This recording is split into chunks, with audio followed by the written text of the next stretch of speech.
What does the word substitution mean? Switch out. I like that. Switch out. That's good. Hi, my name is Mr. Zylstra. I teach math at Hughson High School. Teach Algebra 1, Pre-Calculus, and Calculus. This is totally not a linear function. We don't have a constant rate of change.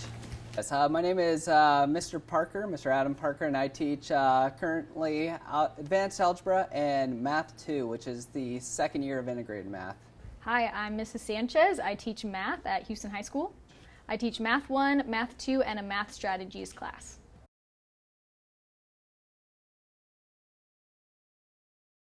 Technology. I use a lot of different technologies. I use the smartboard quite a bit. I do all my lessons on notebook, which is part of the smartboard system. I also have calculators that are on the smartboard. So they are emulators. They emulate a calculator. So when I'm working with the students, I can show them the exact button sequence to get different operations. I think it's really exciting. I love having a smartboard, being able to walk around the classroom and write on my Mimeo pad. I love being able to access the Chromebooks and the kids being able to get a lot of one-on-one feedback. And the kids get really excited. It gets them more focused. So it's more of a reinvigoration of learning to me.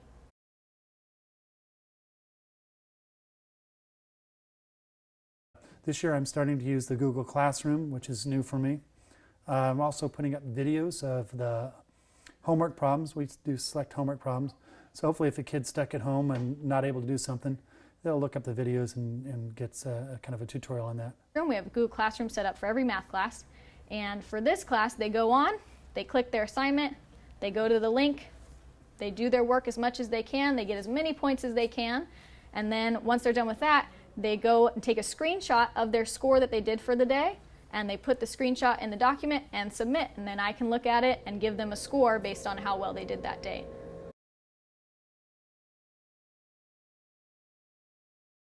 There's always been a question about, can the students access it? So we try to make sure that, every student has a chance to access it if they want. So they can either go to the library to access it, and of course with their phones and the apps, they're able to pull up that information and view it wherever they're at. If we want them to be able to access it at home, then we also want to make sure they have the mobile app so that they can access it if they have internet on their phones. Most students aren't doing their homework right next to a computer, but almost all students have their cell phone on them. And just being able to click on a cell phone and having the video right at the touch, right where any student can access is just so beneficial for them. I also in the classroom put in handouts that we use in class. So if a kid loses it or can't find it, or if they're gone, they can always go to the classroom and find the notes that we're doing in class or the handouts.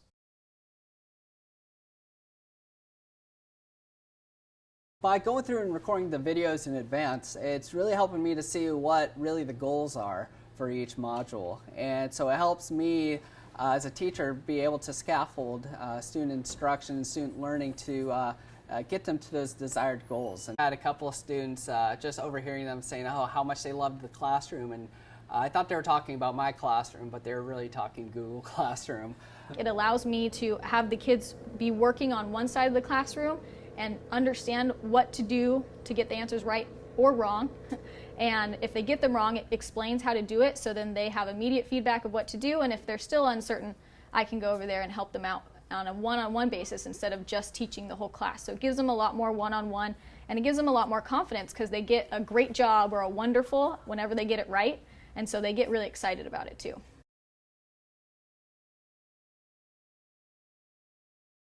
Anytime you learn something new, it takes time, and you just gotta go for it. The other thing is with the technology is, something you just got to keep working at. It's never is something that you say, I've got it, I'm done, because it changes and something new comes along, and you just got to keep working at it. Go for it. In learning new technology, we have to think we need to be masters before we start going through this. The more practice you get, the better, and the quicker it gets at recording these videos. So start with a small assignment, maybe just a few questions on it, and then leave it open for a week, and that kind of gets you into it, but it also gets the students into it.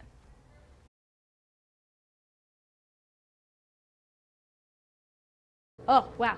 They love it. First of all, they just love technology in general, so they get really excited and focused on the days where we use the Chromebooks. It helps a lot because if I'm at home and I forget something, I can just quickly do it on my phone and without you know, a 0 on it. When you use technology, it just really helps because you can get into what you're doing a lot more and understand it a lot better than just reading out of a book. My teacher is there to help me even though he or she is not there.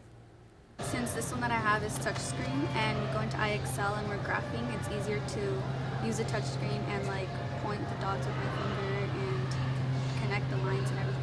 I feel like it comes easier to people with technology.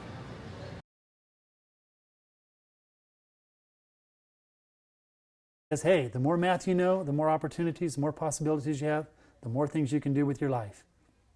Math equals more opportunities.